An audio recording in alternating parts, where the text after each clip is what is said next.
निर्धारित कार्यक्रम के तहत भरतपुर रेंज आईजी कैलाश चंद्र बिश्नोई शुक्रवार को मलारना डूंगर पुलिस थाने का निरीक्षण करने पहुंचे। निरीक्षण के दौरान आईजी ने थाने में दर्ज प्रकरणों की प्रगति रिपोर्ट पर चर्चा की।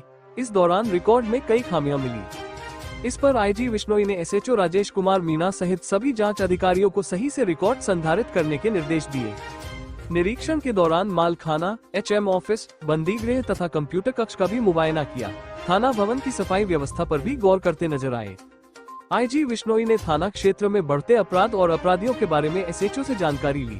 साथ अपराध के तरीकों और इनके नियंत्रण पर भी चर्चा हुई।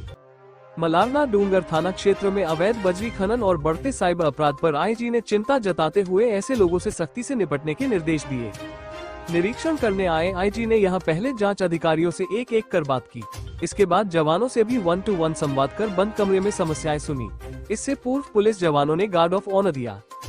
पत्रकारों से वार्ता के दौरान आईजी ने माना कि यह मलारना डूंगर थाना अवैध बजरी खनन से ग्रसित रहा है। वर्तमान में ऐसे ही हालात बने हैं। उन्होंने कहा कि अवैध बजरी खनन किसी भी सूरत में नहीं होगा। इसके लिए थानाधिकारी को पाबंद किया गया है। बढ़ते साइबर अपराध पर बोले कि साइबर अपराध रोकने के लिए हम त्रिस्तरीय कार्रवाई करते हैं। अपराध की शिकायत मिलने पर लोकेशन के आधार पर तकनीकी मदद से तत्काल कार्रवाई की जाती है। म्यूल अकाउंट, किराए पर खाता देने वालों पर भी मुकदमे दर्ज कर रहे हैं। इस तरह के अपराध से अर्जित संपत्ति को फ्रीज करवाकर अग्रिम कार्यवाही की जाती है। इस तरह के अपराध से जिस खाते में पैसा जाता है उसे तत्काल ही बंद कराया जाता है। 10 से 15 रुपए ऑनलाइन ट्रांजैक्शन पर छोटे दुकानदारों के खाते सीज करने के सवाल पर बोले कि पुलिस खाता धारक की भूमिका की जांच करती है। निर्दोष है तो खाता पुनः चालू करवाया जाता है। 10 रुपए और 5 रुपए के अमाउंट पर खाता सीज करने जैसी कोई शिकायत नहीं मिली है। ऐसा नहीं हो सकता। खाता सीज होने के पीछे का कारण बार बार संदिग्ध ट्रांजैक्शन हो सकता है। ये जाँच का विषय है। आईजी ने कहा 3 नए आपराधिक कानून की निश्चित रूप से पालन करने के लिए सभी आयोग को पाबंद किया गया। इन कानूनों के तहत एक निश्चित समयावधि रहती है। 60 दिन और 90 दिवस के अंदर तफ्तीश पूरी न्यायालय में चालान निष्कर्ष रिपोर्ट देनी होती है। इसकी कड़ाई से पालन के लिए एसएचओ और सभी आईओ को निर्देशित किया गया है। जो थानों का वार्षिक निरीक्षण होता है उसी क्रम के अंदर आज मलारना डूंगर थाने का बेसिकली वार्षिक निरीक्षण किया गया।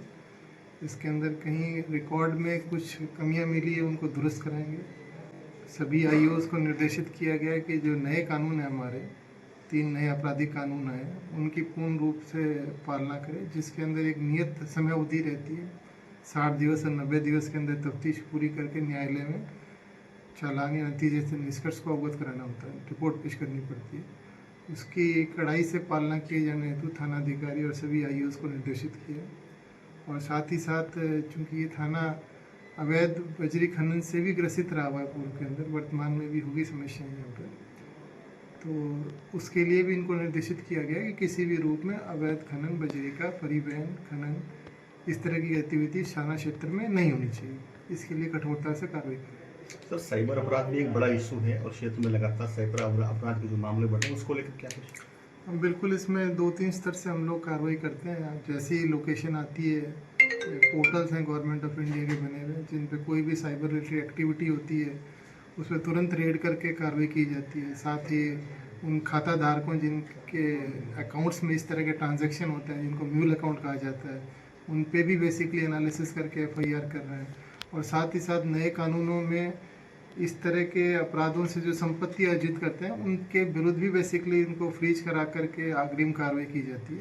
उन तीनों ही प्रक्रियाओं के लिए थानाधिकारी और सभी हमारे अधिकारियों को निर्देशित किया। सर, सबसे बड़ा इशू है छोटे दुकानदार।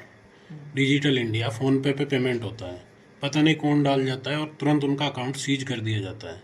जब बैंक में जाते हैं तो बैंक वाले कहते हैं आगे से निर्देश है।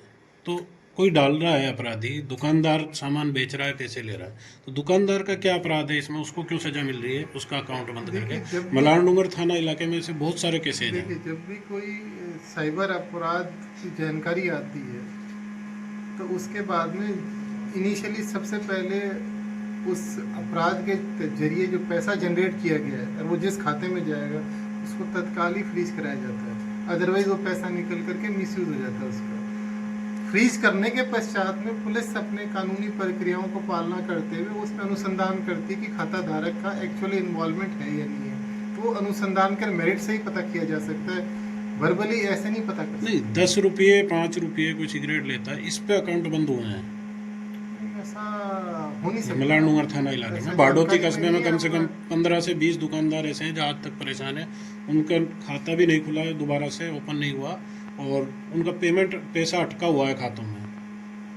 देखिए वो तो एग्जैक्टली जो छोटे दुकानदार हैं, मैं उनकी बात कर रहा हूँ। जानकारी करके ही उसकी मेरिट बताया जा सकता है, बट इन जनरल मैंने आपको प्रक्रिया बताई गई है कि कंप्लेंट आने पर बेसिकली हमारे यहाँ पे नोडल अधिकारी होता है जो 1930 पे बैठता है, ये थाना अधिकारी, वो बैंक को लिखित में अवगत कराते हैं कि फला फला अकाउंट को इस अपराध के जरिए बेसिकली सीज किया जाता है। उसकी प्रक्रिया रहती है, उसके बाद में तफ्तीश करते हैं, तफ्तीश में अगर अकाउंट क्लियर है तो उसको क्लीन चिट भी मिलती है, और अगर उसने आरोपी ने गड़बड़ की है तो सजा भी लगेगी।